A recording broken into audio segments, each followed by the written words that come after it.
Fear. It's that familiar companion we all know too well.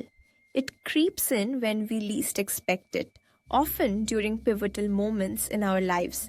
But what if I told you that fear doesn't have to be your enemy?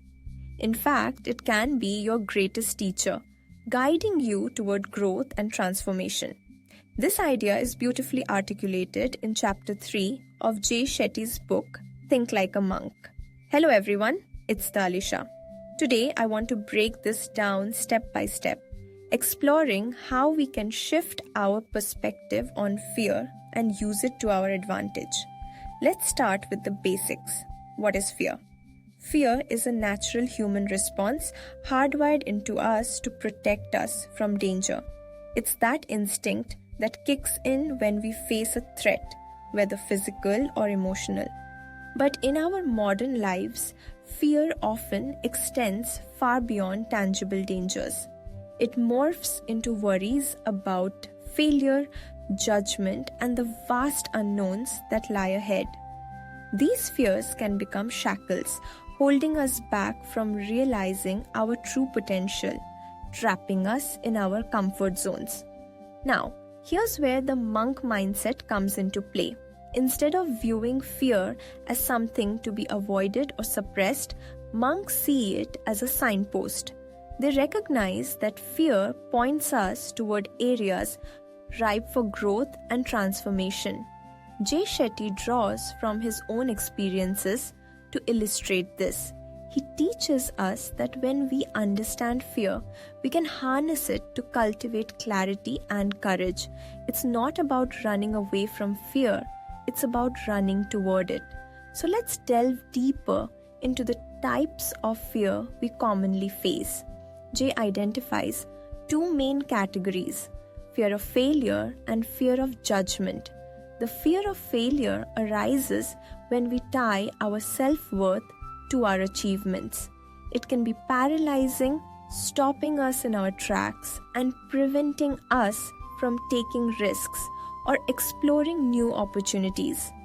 How many times have you hesitated to pursue something you're passionate about because you were scared of failing? Then there's the fear of judgment. This fear keeps us preoccupied with what others think, often leading us to sacrifice our authenticity in a desperate bid for approval. We end up caught in a cycle of people-pleasing, feeling insecure and unsure of ourselves.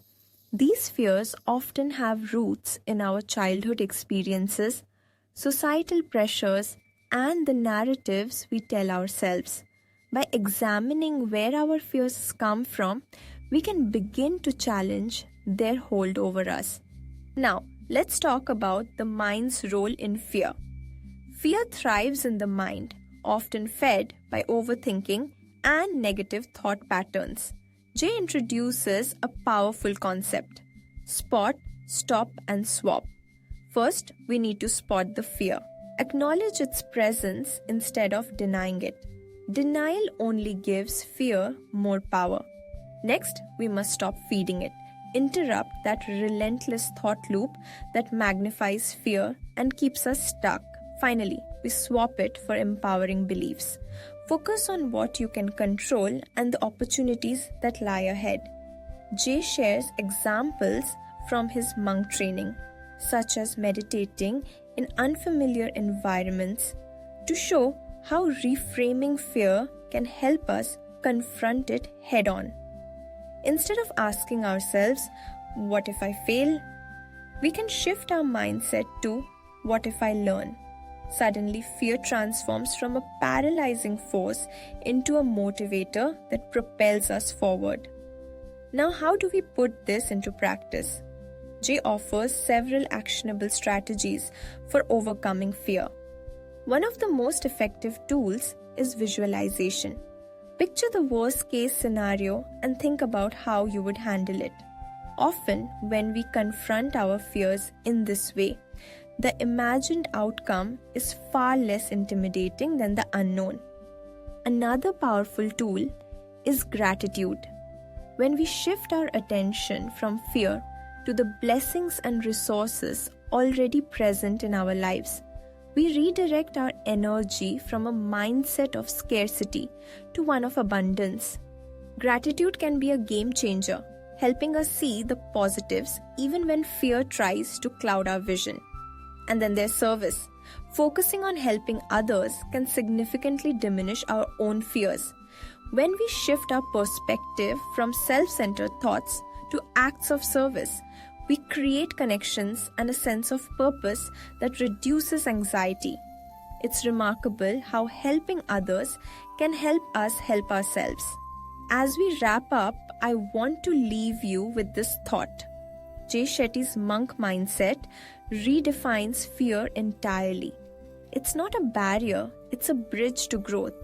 By confronting fear with awareness, reframing our mindset, and employing practical tools, we can transform fear into a stepping stone rather than a stumbling block. So I challenge you. What's one fear you will face today? Remember, the path to courage starts with a single step. Embrace fear as your teacher and watch how it can lead you to places you never thought possible. You've got this.